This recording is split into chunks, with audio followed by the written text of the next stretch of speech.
Okay, you are listening to the award-winning Philadelphia Hall Monitor here on WPPM 106.5 in Philadelphia, on Comcast Channel 66, and streaming live at phillycam.org. You can find us on Twitter at Hall Monitor WPPM, on our website www.hallmonitor.org, or on Facebook at PHMWPPM.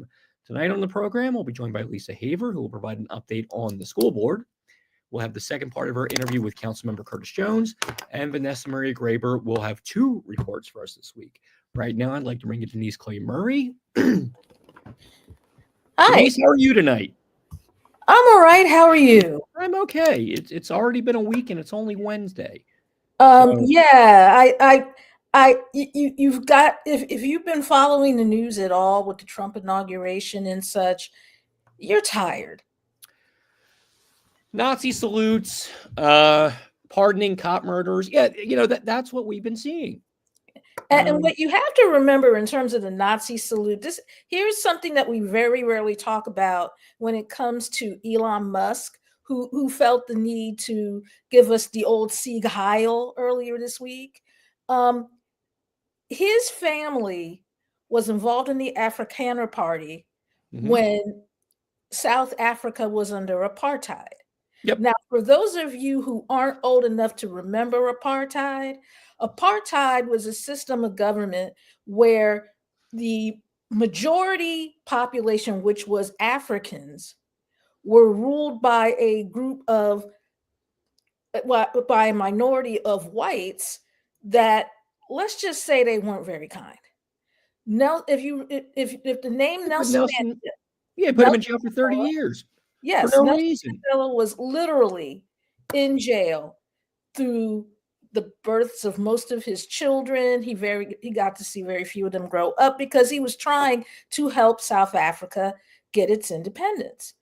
And so the fact that, Elon Musk, who, along with Peter Thiel, the person who founded PayPal, the fact that those two are from South Africa and some of the views they hold tells you what side of the apartheid fence they were on.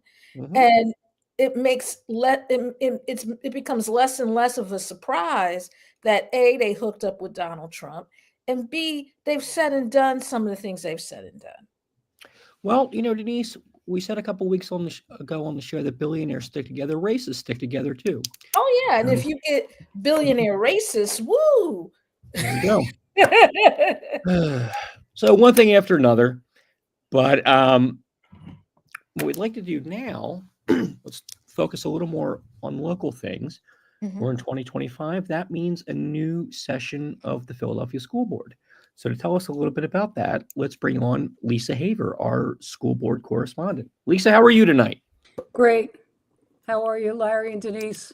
Doing okay. All right. Yeah, it's only Wednesday, but it already feels like it's been like a month this week. So, but why don't we talk a little bit about what's happening here locally? We want to know what's going on with the school board, and we want to know what people should be keeping an eye on. So what are some of the big things happening right now? Well, the issues that are facing people in the district, educators, parents, students, are not too much different in general about funding schools, making the best use of that funding, making the educational experience better for children. We have talked about bringing back school librarians because I don't know the exact number, but it's fewer than 5, which is really not acceptable for our kids to not have libraries. So there's all those issues. Right now, I believe the biggest issue facing the district and people of the city is the board's intention to close more neighborhood schools. I've written about that. I've talked about that. In the same time that the board is considering closing schools, and that vote will not be until fall of 2025. So we don't expect any schools to close until the following year. But the backdrop of all that is the issues that you, Larry and Denise, are talking about in terms of crackdown on people's civil rights. And, you know, APS members go to every board meeting, whether it's a committee meeting or a monthly action meeting. We are there at every meeting. And since October, when there was a demonstration that interrupted the board meeting, it was a peaceful demonstration, but it was disruptive. The board has come back with more rules and more really serious challenges to the civil rights of the people who come to attend the board meeting and also to testify at the board meeting. When you come in now, there's a table. There were two tables. I believe they're both at the same, but they had people signing in. And we never had to sign in before. You don't have to sign in. You just, like any public meeting, you show up. Then we were told there were people stationed at a table that said you had to have a sticker. And, you know, we've been going there for decades. We said, no, we don't need a sticker. Yes, you do. It's mandatory. I said, well, who mandates it? There is no policy. There's no rule. There's no law that says for anybody, let's just say, at least in the city of Philadelphia, to have an ID badge on or sticker that gives you permission to go into the room. So you're feeling somewhat as if your right to be there has already been challenged. When you, if you have signed up to speak and you got on the list because you signed up in time, because remember the speaker suppression policies are all still in place. So there's a limited number of people who can speak, which was never true in the previous school board and was never even true for the School Reform Commission. But there is a limited number of people who can speak now. When you go up to that speaker table, since October, you know, it was like the dividing time, it seems like, for this board. When you sit at that table, you have security people on both sides of you now. You're sitting in the chair and a security person is sitting next to you on the left and on the right. And then there's two security people who are sitting in chairs behind them. And, you know, maybe it's a little too strong to call it intimidation, but it's certainly not necessary for, you know, a parent or a student or even an elected official who wants to come up to speak to have security on both sides and in back of them. That's not the way to say to people, we want to hear what you have to say.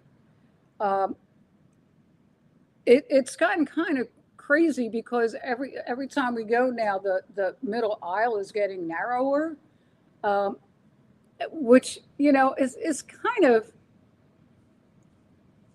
humorous. But when you really think about what's going on here, and I mentioned in my hall monitor piece that 2 months in a row, when people were standing in the aisle, which people have done forever, when, you know, if you're in an organization or you're part of a parent group and say one or two people sign up to speak, it's always been that then the people supporting them will get up and stand behind them. That has always been, as I say, through the board, through the SRC days, and back to the board, always. Now they don't want you, quote unquote, congregating in the aisles.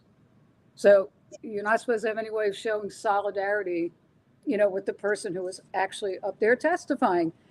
And that in itself is, I believe, a violation of people's free speech. If I tried to sign up and I don't get on the list, okay, well, I didn't get on the list, but I can stand up beside the teacher I work with or the parent who's you know, child goes to the same school and say, I am here with that person. I am supporting what they have to say. I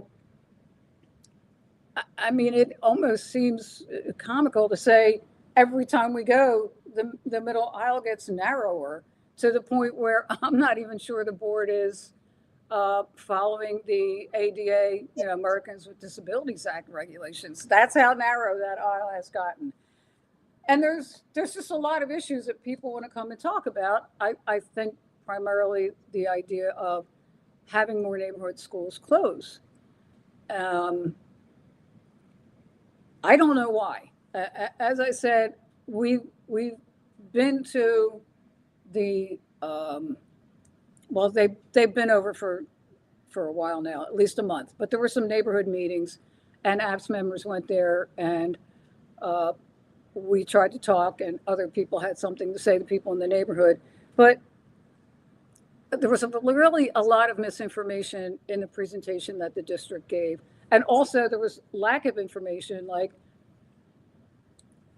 misinformation, lack of information, and then conflicting information. So I have not, in all the years recently, never have I ever seen a person come to an SRC or school board meeting and say, you know what we need to do? We need to close schools. So I don't know why the board is deciding now that that is a priority to close neighborhood schools. We hear how old the building is, and we've heard about enrollment or under enrollment. We hear all these different things, but we haven't gotten a reason why we need to lose more neighborhood schools. So what happens when they close a neighborhood school? It closes. I mean, But what happens, going by what happened in 2013, when they closed about 25 schools, there are neighborhood meetings. You can come and raise your hand and speak or sign up, but those they have no legal, you're not there testifying in any kind of hearing or court procedure. You can talk, which a lot of people did in 2013, and most of them had their schools closed anyway. When the board moves to close a charter school, there is a very, very long legal proceeding that you can actually theoretically go all the way up to the United States Supreme Court. You start with the Charter Appeal Board in Harrisburg, and you can appeal and appeal and appeal. And since, people call charter schools public schools, all of that is funded by the public.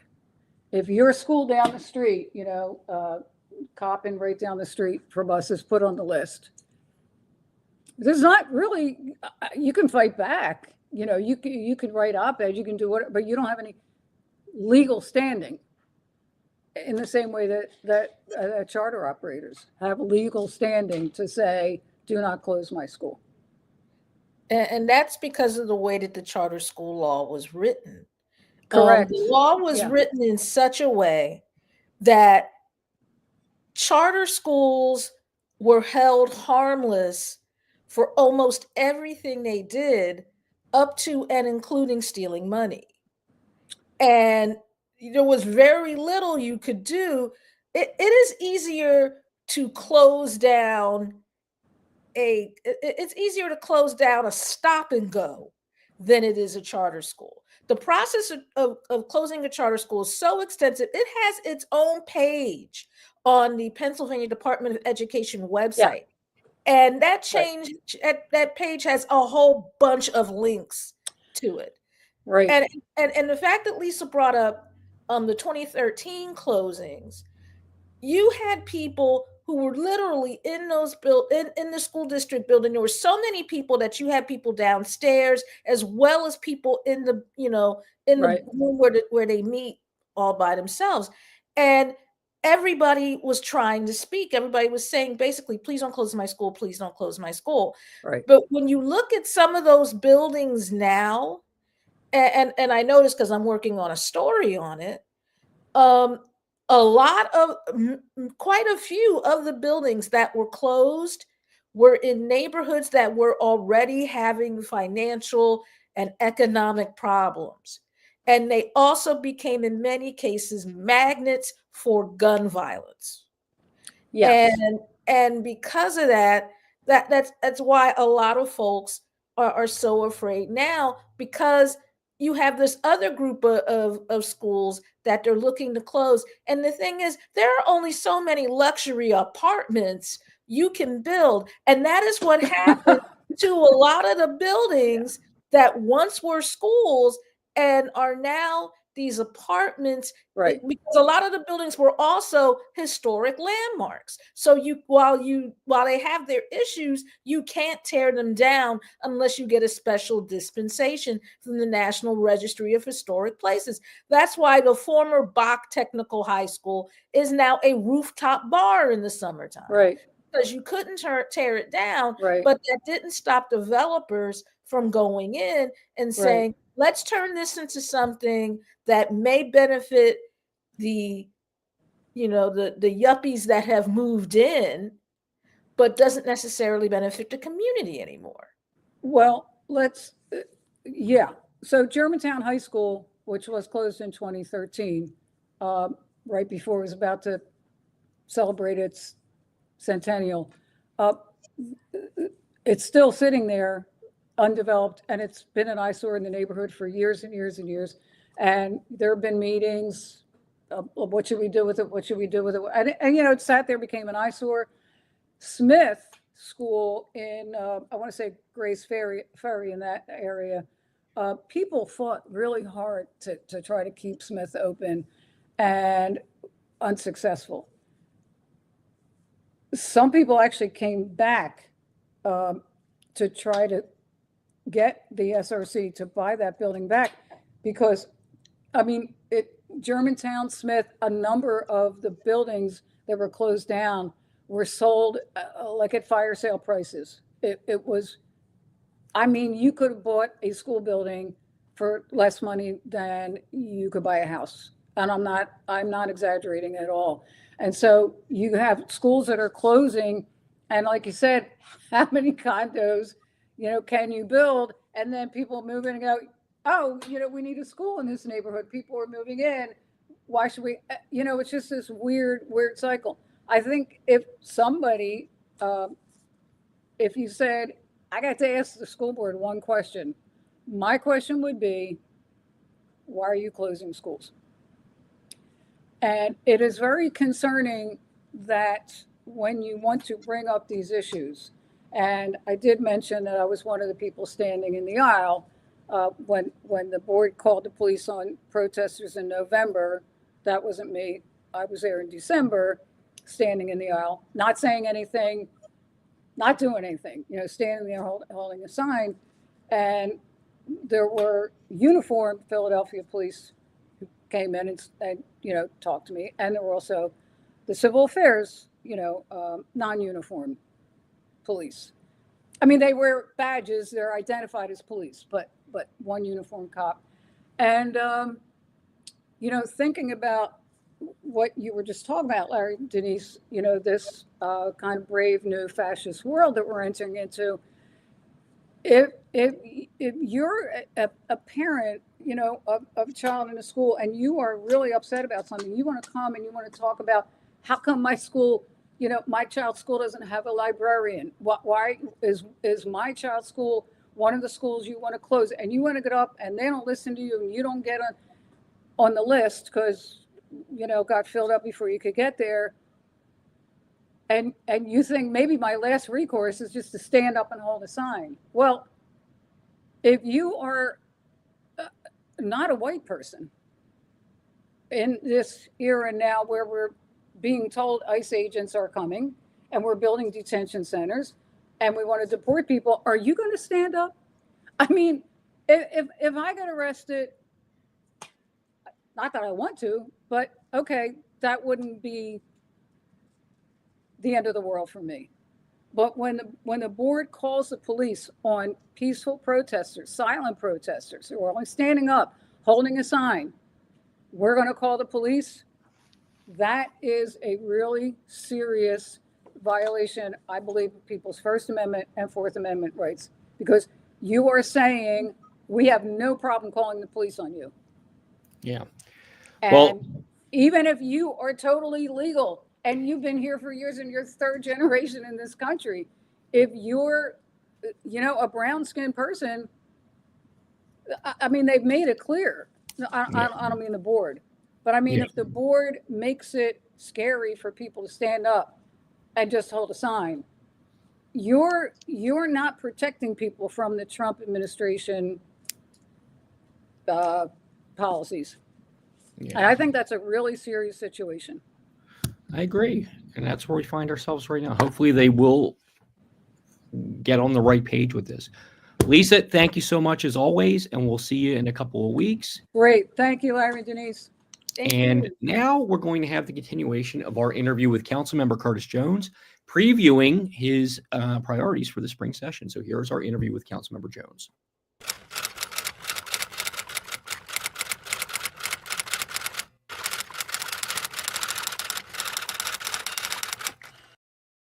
So, by way of background, in I think 2016, there was a state authorization that allowed skill games in truck stops. The industry, the owners of these machines, took it as a green light to just come in and put these machines in corner stores. And L&I and others, police, turned a blind eye. And they became the little casinos in our neighborhood. That in and of itself wouldn't be a problem, even though legitimate casinos had to go through all these hearings for locations, parking, security, lighting. They, in these corner stores, never had to go through any of that. And they aren't regulated. They aren't taxed. We get no revenue from those machines. They aren't regulated as to a fair payout. So Miss Davis, who keeps putting her little dollars in there from a fixed income, she's not getting a payback like she should because the machines aren't calibrated to be fair. Third problem with that is that in the stores that they are, we have had numerous occasions where they are watering holes for predators. So it's nothing for somebody to sneak up on someone thinking they're in Atlantic City and they're not, and get robbed and or killed. We have situations where that has happened. I'm less concerned about the tax revenue from them, but the location of them. When a kid at a school down the street gets to go in and take his lunch money thinking he's going to get rich, that's a problem for me. When you put these machines right next to ATMs, you encourage that addiction. And people wind up spending and taking out their Social Security, their rent money, and the like, and find themselves chasing a dream that never occurs. So I've got a problem with that, and in some of these places, that go check it out at Winfield and Bryn Mawr. There's a gas station. You familiar with it? Mm-hmm. There used to be, there's maybe 15 machines in there now. They put the machines where there used to be cases of bread and cereal and canned goods now are gone, and you have these mini casinos with stools next to them. That cannot be allowed to exist. So, redundancy of records. More and more you're seeing these kids in a basement that are hackers able to extort municipalities and shut them down. And so this hearing is going to be about redundancy, so that if they wreck this, then we have paper to back up in critical departments such as criminal justice, water department, revenue, so that we know when you come in how much your bill was. We may take a little longer, but we have a redundancy that we're not dependent on these computers solely. So that redundancy is to check with departments to see if they have a backup plan. After George Floyd, in that time period, we realized that people come in contact with people who have mental health issues. We went through a long period where we worked with 911 to find out, can you put in the file that at 1712 North Peach there is someone who has challenges, and that has, so when you come there, you have not only the law enforcement, trained law enforcement, but a mental health worker. And so we funded that. I don't know how successful it's been. I don't know if it's everywhere. I don't know if we have expended enough resources in that direction. And I'm of the opinion if it ain't, and I said ain't, measured, it ain't managed.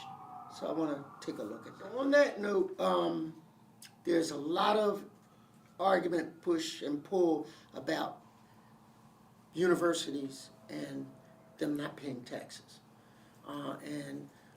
Pilots are something that they can do in lieu of taxes. But what bothers me is I was going through a public housing unit on my way to a Temple workshop, speaking. And I'm watching the kids get off of out of their cars, and they're going to Temple to get their degrees, and God bless them because they are going to replenish the workforce and all that. But there's a kid sitting in that public housing watching all these folks go to school and have pathways to success, but they're stuck. So I want to know what these institutions are doing to help assist that kid who is in the shadow of that university to become a part of that path to success.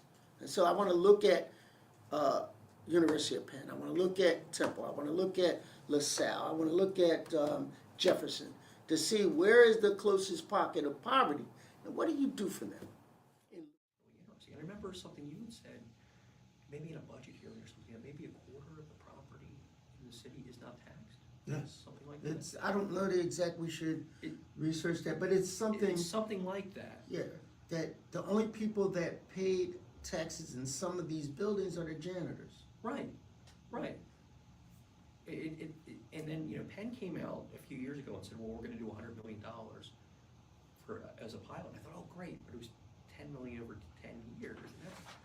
It's better than nothing, yeah. But it's, So considering what they generate, what their endowment is, over $1 million. So there's so many things that they do Sure. that they don't get credit Yeah. for, but I want to start to weigh that. Mhm. So Temple does a rowing course for inner city kids in non-traditional sports. That's something. I'm thankful for it, but is that enough? How many scholarships do they give to those kids in those impacted poverty areas, right in the shadow of their buildings? And that kid watching the success of others over the years does not see themselves right across the street from that kind of pathway to success. So I need us to be intentional and evaluate. You don't pay the taxes, but are you paying attention? And each school can talk about something. What is that? The school that Penn adopted that everybody wants to go to. Penn Alexander. Yeah, that's a great example. I like that. But shouldn't St. Joe's do that? Shouldn't Drexel do that? Shouldn't we have one in every one of those areas? And to create that educational environment. Because all these schools have education programs. Yes. Once upon a time, and I don't know if you remember this, when the school district was first taken over by the state, you had a lot of partnerships between universities and the school district for certain schools, because once upon a time when I used to work for Temple University, I was the media liaison for one of those programs. And part of the reason that they got out of that is that these educational, they didn't mind teaching education, but they didn't necessarily want to administrate an educational thing. So I guess how do you get past that attitude to get to where these folks are actually kicking in a little bit in terms of this process of finding a pathway? Point blank, if you don't, I'm gonna tax I'm gonna incentivize you doing the right thing. I don't have all of the answers, but again, the imperfect shouldn't be the enemy of the good. If sometimes I introduce stuff, not because I think it's going to pass, but at least we're beginning the negotiations, that we create the compromise. I don't think it'll be a panacea for all of the things that are wrong, but it might be the step in the right direction. And Is there a way to take, if you're gonna tax Temple, Penn, to take that money and say, well, that tax revenue is going to the community specifically? yes, that's my intention. Okay. You don't have to pay taxes if you adopt this school, but we don't measure what that equivalent of charity is, and we should. If they're doing the right thing, then maybe we owe them money. I doubt it. But there are things that they do. And a real tragic example, Temple trains the hospitals and the Army and Air Force on trauma. Yeah. Yep. Like they, because of the shootings, Yeah. their mass unit level responses to, but that's worth something. They're also now Stop the Bleed, teaching young people how to save their friends' lives. That's an unfortunate skill for a kid to have, but if it saves your best friend's life, it's worth it. But that there, I think, is 20,000 acres of park right next to neighborhoods. What happened, and the climate change has meant drier seasons. And you see what's happening in LA. What's our plan if it happens here? North Philly's right next to the park. Winfield is right next to the park. All along Valley Green up to Chestnut Hill, there is a park. What happens if, the underbrush being dry catches fire, and then, God forbid it happens in the park, but what happens when it jumps to neighborhoods, and what's the plan if it does? So 10 years ago, this would be a worthless hearing. With climate change, it matters. In one of the hearings, I remember one of the unions telling me, what was it, 32 BJ maybe? They're the workers in the cafeterias, that some of those lunches are the only predictable meal some kids get. At the end of a shift of serving kids, they are obligated to throw those picked up lunches in the trash, as opposed to a kid that might have siblings at home taking them home. What a waste. Why? And why don't we involve Phil Abundance and to pick that up and take that somewhere? And who gets these contracts, and why do they consider ketchup a vegetable? We need to take a look at this. And another maybe intended consequence is, why can't we get these contracts for local businesses here? And maybe even like the lunch. You were a part of the news conference that was held shortly after Macy's decided that it was going to close its store in the Watermaker building. The part of that was supposed to be, that when the stadium issue became something that was spent a lot of time on, one of the things that was talked about. Hold on, break. I'm traumatized by that. I feel like the guy who was left at the altar of marriage and find out that his bride ran away with the limo driver. That's how I feel, I swear. All right. But I can go back to my question. I know. One of the anchors of that was supposed to be the stadium. The stadium obviously isn't going to happen. And then you have on top of it the fact that Macy's has decided that it's going to shut down. You have the Watermaker building. Market East in many ways is a ghost town right now. It's worse than that. When you look at all of that, you know, what do you think council's priority should be in terms of that? Because you still have this really nagging poverty rate that Philly has had for a long time, and now you have one more kick in the teeth, or in some cases two more kicks in the teeth, depending on how you felt about the arena and whether or not it should be there. What I think, and the reason why I participated in that press conference is the same word in China for crisis is the same word used for opportunity.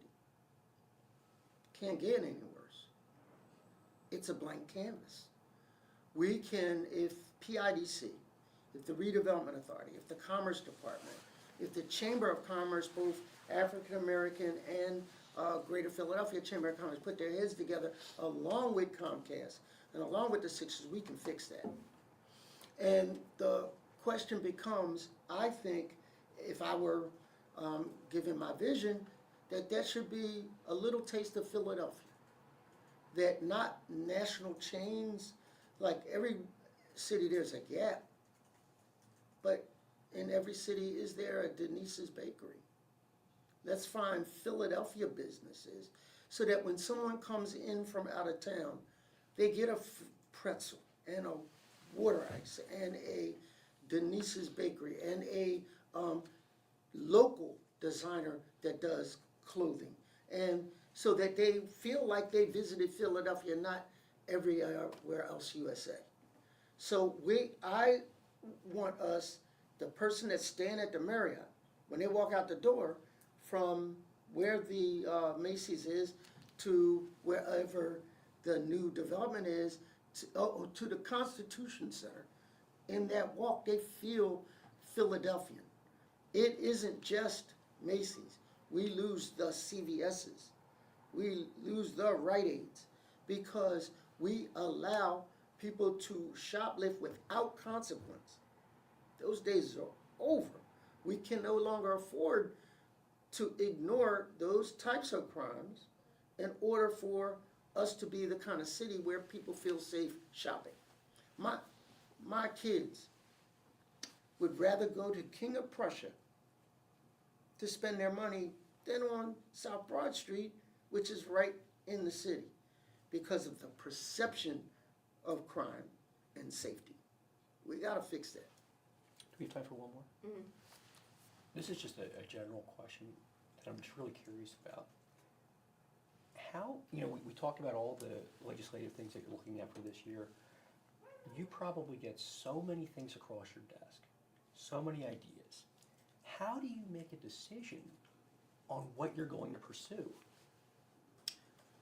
Interns and staffers, and so what is my rule? My rule is the what first? Say it with your chest. Facts. What's second? Opinion. Your opinion. And then what do I do then? Make a decision. There you go. I want I can't read. I spent my first summer here, and I prided myself. There were budget books that were given out. I read every page of them. There was a transition book that Mayor Street left for Mayor Nutter, and I don't need that. I'm an expert. Guess who took that and read all of it? I did. And I was very proud of myself, and I told my colleague,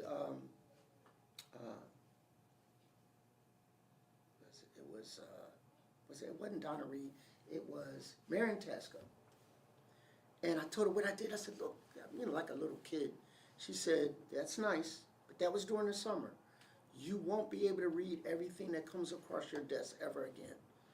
So, it's their job to dissect the facts and give me their opinion about what they learned. And then I'm able to make decisions. But this stuff comes at you fast. But the one thing about this job is never boring.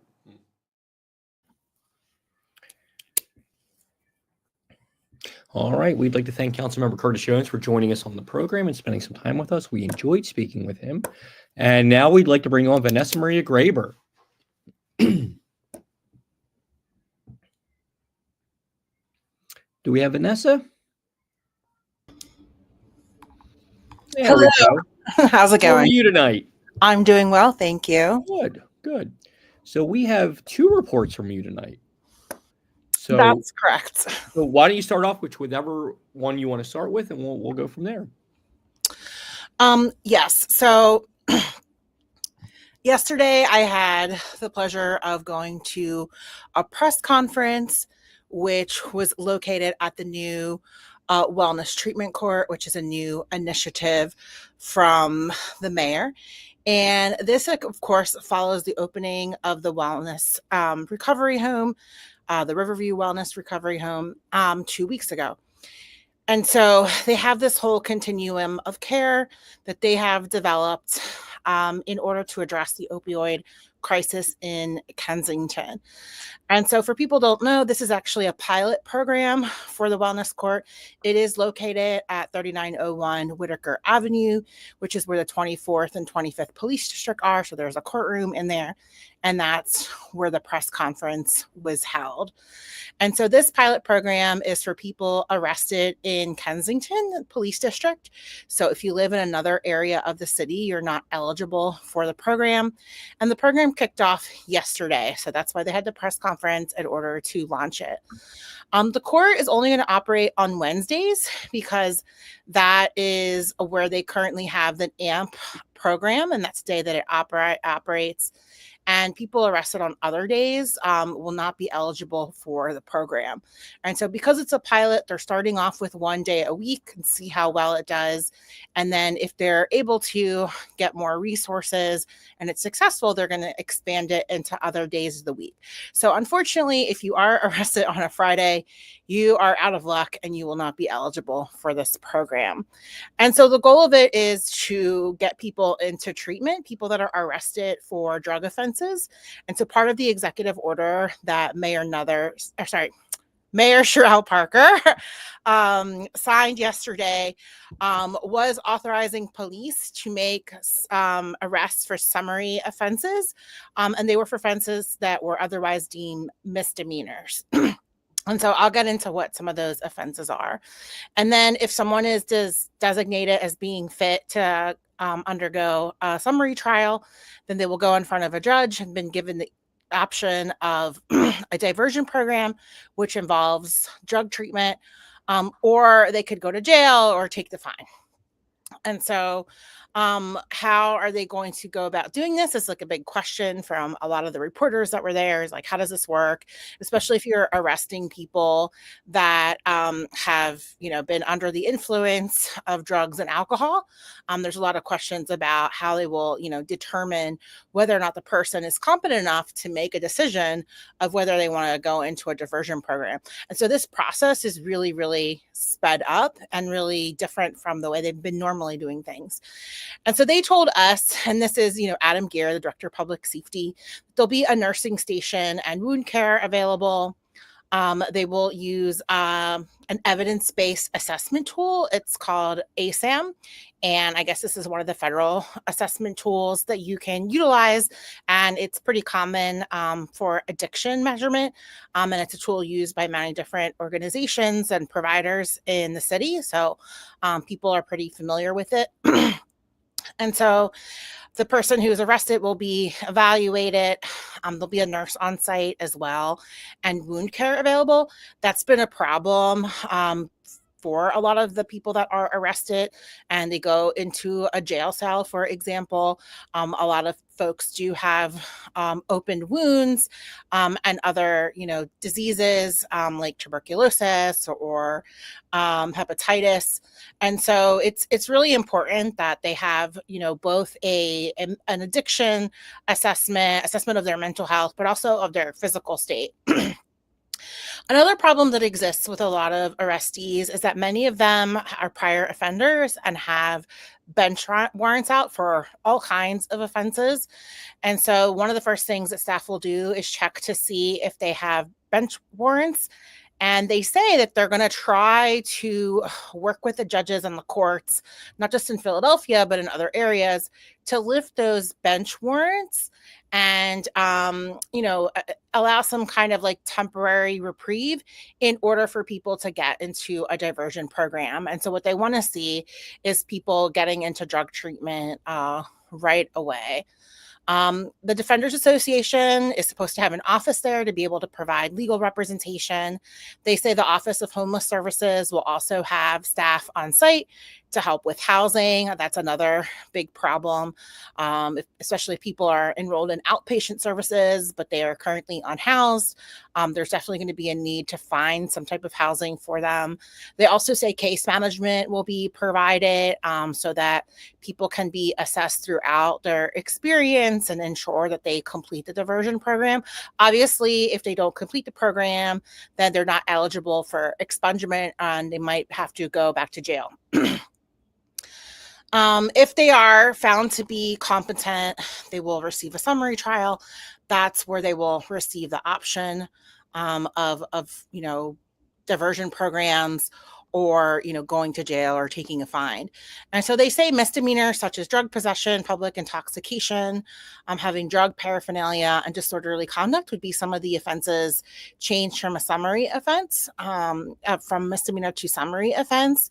But also that officers have discretion. So this is something they said a few times, that police have the discretion of charging people with felony, misdemeanor, or a summary offense. And they use the example of, if, say, somebody was found with a kilo of heroin, that then they would definitely have to be charged with a felony and wouldn't be eligible for this program. But if someone was maybe had just a very small amount, that the officer could use their discretion to charge them with a summary offense and put them in this program. So we'll see, what police officer discretion looks like, because we know that's a really big gray area, especially as it relates to race and the number of people that have been racially profiled here in the city. So again, if you are found with other crimes, other, things in your possession, that would also make you ineligible for the program if those amount to felony charges. The courts are going to monitor the diversion program and then expunge the record when they're completed. And so they're hoping for a high rate of completion. And that's something that they'll also determine in this pilot program. Obviously, if lots of people are dropping out, then doesn't bode well for the future of the program. They also said there's no cap on the number of times someone is eligible for a program like this at this time. So they said that, if it becomes a problem and people just keep bouncing around, that they will maybe put a cap on it at a later point. And, there's still a lot of questions about this area of competency. A few weeks ago, the ACLU sent a letter along with some other attorneys and leaders from a coalition of organizations that expressed concerns about the constitutionality of this particular program, especially as it relates to people only having 48 hours who have been maybe under the influence of drugs and alcohol for a very long time, to be able to sober up and detox enough to be in a mental state where they would be competent enough to make a decision like this. And so when Adam Gear was asked about that and this letter, he said that they looked at the court case that was cited by the ACLU and it didn't have any bearing in this program. And he said judges have been determining the competency of arrestees for decades and that they're still able to do that within this current system. And then lastly, there's a big question about the number of beds. Like, okay, say everybody wants to go into drug treatment. Do they have enough places to place people? And the city officials assured the public that they do, that they have consulted with many providers from across the city, and that they are confident that there are enough beds for everyone who would potentially say yes to this treatment, in this pilot program. And so I guess we will wait and see how many people take advantage of the program, if it holds up to any potential constitutional challenges like lawsuits, and see, again, how police use their discretion when taking people in and recommending them to this program. I think one other thing that I forgot to mention was that, there are also questions in the letter about how this program is only targeted towards people in Kensington. And of course, like the number of days a week that it's operating is also a concern, feeling that it's maybe discriminatory towards other people who maybe are not, able to access the program because they don't live in Kensington, or they're arrested on a different day of the week, and or that this is disproportionately targeting Kensington residents, more so than people in other neighborhoods. All right, Vanessa, why don't we go right to your next report? And if we have time at the end, we'll do questions. I don't want to cut anything out from what you're doing. No worries. I just wanted to report on the immigrant rights situation that's unfolding here in the city of Philadelphia and across the country. A number of executive orders were written by the president, and some of them are very concerning. And we have heard reports of immigration raids, by ICE in different parts of the city, outside the city, and also in cities across the U.S. So there's a real fear in the immigrant community about the possibility of sweeping mass deportation raids occurring in cities like Philadelphia and cities from other parts of the United States, like Chicago, for example. What's hard to figure out as a journalist is how the raids that have been reported in the last 2 days might be different than ICE detentions that happened under the Biden administration. Because under the Biden administration, ICE raids never stopped. People continued to be detained, especially people who are undocumented, who have been charged with crimes. They have been arrested. They have been detained. There are thousands of people in detention center right now that were arrested under the Biden administration. And the rally that I went to a few weeks ago, which was for Sanctuary Cities, featured testimony from people who were arrested by ICE and taken into these detention centers. So it is difficult to understand whether or not what's currently happening is an increase in what the normal standard is for ICE detentions and raids. And so if you're listening out there and you have more information about that, definitely contact us as we research this issue.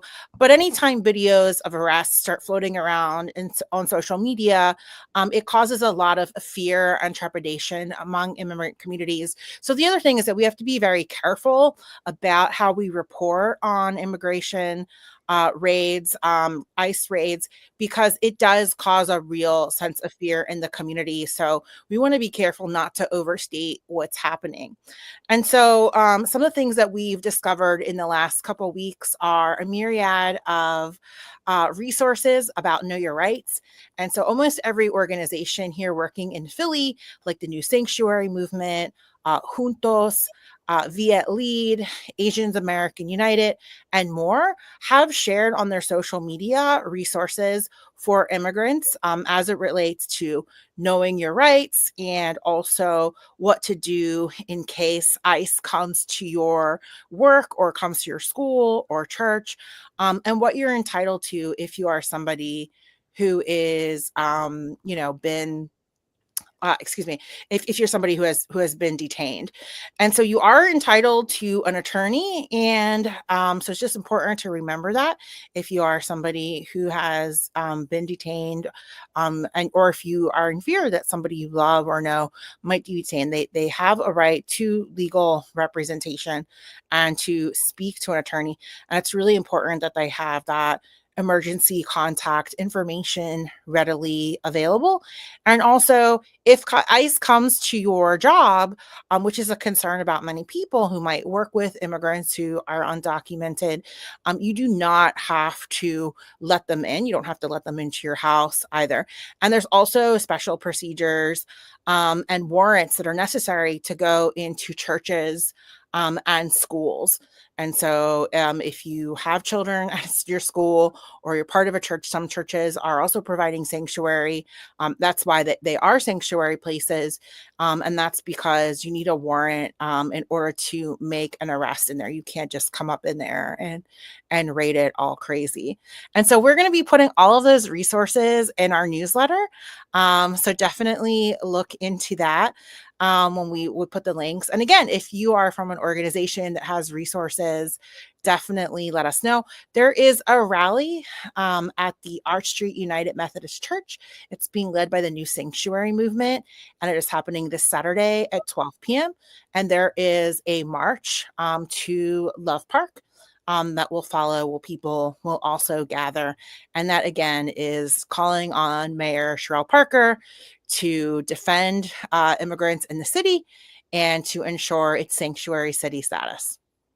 Well, actually, and it's funny that you bring up the ICE raids and how people are kind of concerned about that. One of the things that Larry and I were checking out today was Councilmember Rue Landau's hearings on whether or not the city is prepared for the Trump administration and for what it intends to do. And there was a gentleman, I think he was either the last gentleman or the next to last gentleman that testified, and he was an immigrant that had been detained and had been released, and he was there speaking, and he said, "I'm doing this despite being afraid that they're going to come and get me now once they see me on television."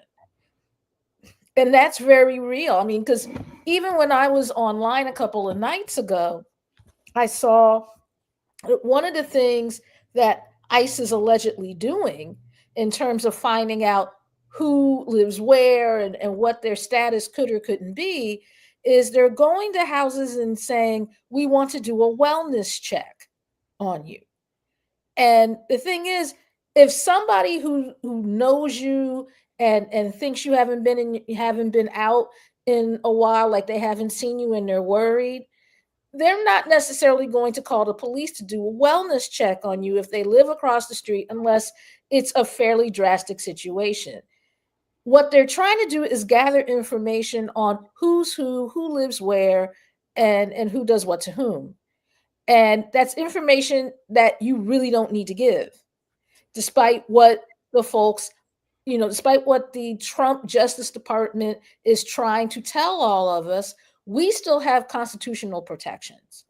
And we need to make sure that no matter where we stand in the immigration debate, whether we're a native-born American, and contrary to what the president wants to say, the 14th Amendment has not been obliterated. And if you are born here, you're a citizen. You also have to be conscious of the fact that they can't just come into your church, despite the fact that they want to now. They can't just come into your school. The school district was talking about some of the policies that it has in place. They can't just roll up in your house. You can say, "I got to see a warrant." And if you don't see that warrant, no, you can't come into my house. So, I think that you make a very good point, Vanessa, about how we need to be really, really cognizant of how we as a news organization disseminate information. Because right now it's coming at us like water from a fire hose. And when it comes at you like that, there's almost always going to be some misinformation mixed in with it. Yeah, that's correct. I think that's why we're trying to assess, like, our is this normal procedure, because we know ICE raids have been happening for the last 4 years. Is this an escalation? One other clue that we had besides the executive orders is that, Trump shut down the Spanish language White House page and the Spanish language Twitter, which again, is really ridiculous considering that there's an entire U.S. territory, Puerto Rico, that has has millions of Spanish speaking people and federal government employees that work in Puerto Rico whose primary language is Spanish. So we'll have to keep track on that. I am going to be going to the rally. I'm going to be interviewing more folks. Again, look out for the resources in our newsletter. And if you have resources to share, contact us, hall@hallmonitor.org. All right. Well, thank you all. Thank you, Councilmember Curtis Jones and Lisa Haber, for joining us. We'll be back next week on Hall Monitor.